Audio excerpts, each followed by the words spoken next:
Véronique Péquignat, vous êtes la directrice à l'international de l'AEPI. L'AEPI en quelques mots? Alors l'AEPI, c'est l'Agence de développement économique et de promotion du territoire du département de l'Isère. Elle est là pour donc faire la promotion de ce territoire au niveau économique, de tout ce qui se passe au niveau industriel, recherche, scientifique, aux quatre coins du monde. Alors vous avez une cartographie très précise de la région, justement, d'un point de vue économique. Comment vous définiriez cette région?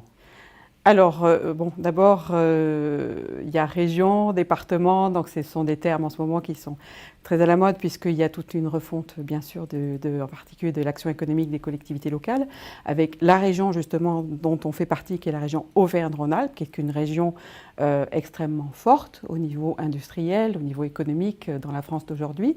Et puis, donc, à l'intérieur de cette région, le département de l'Isère, qui a lui aussi son poids en termes en particulier de filières de pointe, de filières industrielles et de filières d'innovation.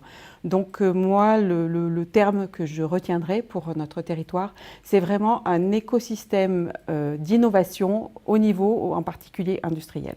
Le territoire attire beaucoup d'entreprises? Alors oui, c'est un territoire qui reste attractif, malgré les vicissitudes quelquefois des crises économiques. Et donc on a la chance d'habiter une région qui attire des investisseurs du monde entier, que ce soit des Américains, que ce soit des Européens, mais aussi de plus en plus d'Asiatiques. Et ce qui ne veut pas dire que bien sûr ils vont venir tout seuls, il faut aussi aller les chercher et pour ça mettre en valeur tout ce qui se fait au niveau local.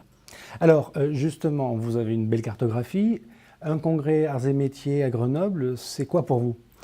Alors, un congrès Arts et Métiers, ça fait partie des événements qui vont mettre en valeur justement tout notre potentiel scientifique, économique et industriel. C'est un congrès qui va s'insérer dans une tradition d'accueil de ce type d'événements aussi de notre territoire, puisqu'on a beaucoup d'événements scientifiques, économiques, industriels, des conférences aussi.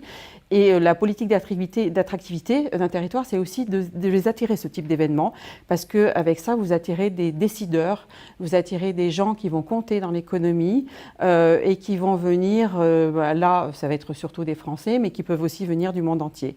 Et donc là, c'est aussi d'attirer le congrès d'une école qui n'est pas présente sur notre territoire. Et c'est d'autant plus intéressant parce que ça va permettre d'avoir aussi des gens nouveaux qui ne connaissaient peut-être pas forcément ce qui se passe ici. Véronique Péquignat, merci beaucoup. Et donc rendez-vous en octobre prochain sur le congrès Arts et Métiers 2017 à Grenoble. Eh bien, avec plaisir.